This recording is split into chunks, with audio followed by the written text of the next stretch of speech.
Japanese animation has been growing in the last couple of decades. From TV shows to movies, this is known as anime.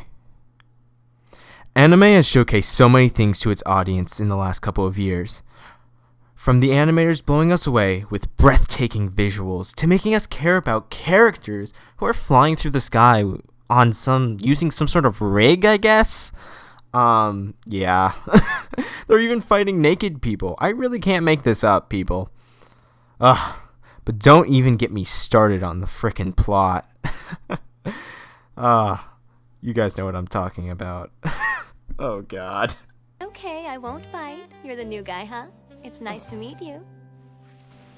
There's nothing to be nervous about. Everyone here is super nice. How big are those titties, bitch? How did people even get into this phenomenon is the question. Well, that's what we call, the gateway anime. Yeah, it's kind of self-explanatory here. It's basically a show that which introduces you to, a never-ending world that us weebs can never get enough of. In the 90s, most people's gateway anime was Dragon Ball Z, with Goku and those Kamehamehas, which I definitely butchered that, I think. I have no idea. I've only seen one season of Dragon Ball. But today, we'll be talking about one of the most famous animes that I believe is most people's first anime they've ever seen, especially in the last 20 years, considering it came out in the early 2000s. Well, what anime is this, you may ask? Well, if you didn't know by the thumbnail, it's the masterpiece known as... Who's that Pokemon? It's Naruto. I don't know if it's pronounced Naruto or Naruto. Yeah, sorry about that. I'm just going to say Naruto in this video. I'm just going to say it like that because that's just how I grew up with it. But hey, let's get back to it. Yeah, this is, I believe, one of the most common and first animes that not only that I hear from my friends a lot, but it was also my first anime that I ever watched. If you don't count the Ghibli films like Spirited Away. How was I introduced to this is the real question. Well, I was introduced to it through Cartoon Network. Yeah, not Toonami, everyone. It was actually Cartoon Network. Yeah, Cartoon Network actually ran a small little section of Naruto during the early 2000s. I can even remember specifically the commercial they would play to get everyone in the show. It kind of feels nostalgic remembering it. However, with me, I really didn't get into anime when I saw it on Cartoon Network. It hit me later, my freshman year of high school, when I used to get made fun of for wanting to be an animator. And people would refer to me as watching anime. But honestly, I had never seen an anime at the time, besides obviously the Ghibli films. But because I got made fun of pretty much, I decided, I might as well give this a chance. So I was scrolling through Netflix one day, and I just found Naruto just sitting there. And I was like, I might as well give it a try. And I did not expect what it would do to me.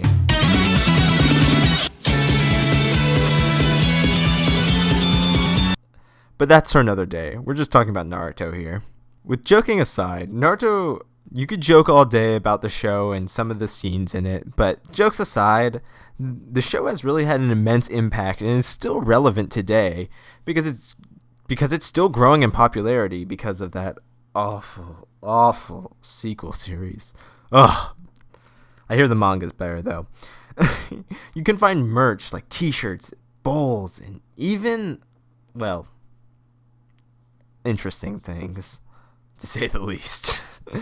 But I think what hooks people is that the first episode is actually pretty good, at least to me. The first episode showcases a lot of what the show is going to offer and kind of the background, more like a prologue to a hero. It opens up with Naruto causing chaos like he always does, with the painting on the Hokages. But I think the main aspect of the episode that really hits home for me, and the fact that it just feels like you're getting ready for something that's going to be amazing, is the fact of the bond between Iruka sensei and Naruto, and what grows in only like 23 minutes. Naruto's the guy who's honestly kind of dumb, but he has a really strong passion that drives him. The fact that he just wants to be noticed, and he will do anything in his way to accomplish that goal. But he also really wants to become a shinobi warrior and get his fancy dancy headband. And he tells this to Iruka, and obviously Iruka wants him to make sure he passes the exam. And, you know, eventually it leads to obviously Naruto failing because he's not very good. He should have practiced his Shadow Clone Jutsu a little bit better with his hand signs. I don't know. But later he gets basically tricked by Mizuki, I believe is his name. I had to look that one up. I did not remember this character for the life of me. And he basically tells Naruto to go pick up a scroll, and Naruto obviously believes him. But I think what we can take away from this is the fact that Naruto goes into the forest and generally works hard, and you can see this later on. The fact that he's striving and he really, really wants to learn just one thing. And he does that, obviously, at the end when he beats up Mizuki. But I think, like I previously stated, I think the big thing that really makes this a really good episode, and what I believe is pretty much what Naruto is based off of, is the relationships he has with the people in his life. And I really like that in an anime, and I think it's what hooks people. The bond that he shares with people and how much people love him.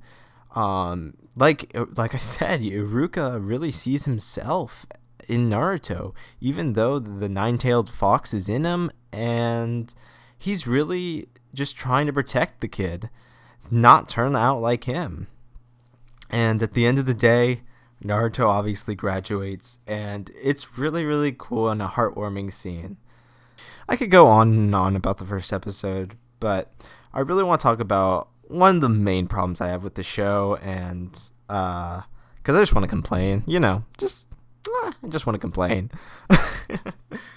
The problem is, and I think we can all agree, is the filler. Yeah, like every long-running anime, this series has a lot of filler.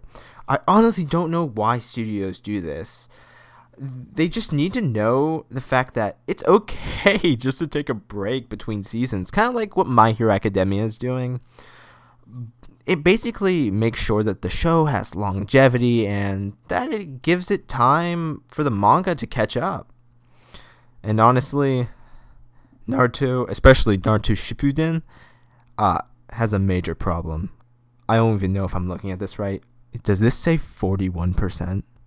41% filler? Are you kidding me? I skipped some of this. And you can. Trust me, half of this stuff does not really matter in the future. But that means around 200 episodes are seriously filler. Yeah, no wonder it's such a drag.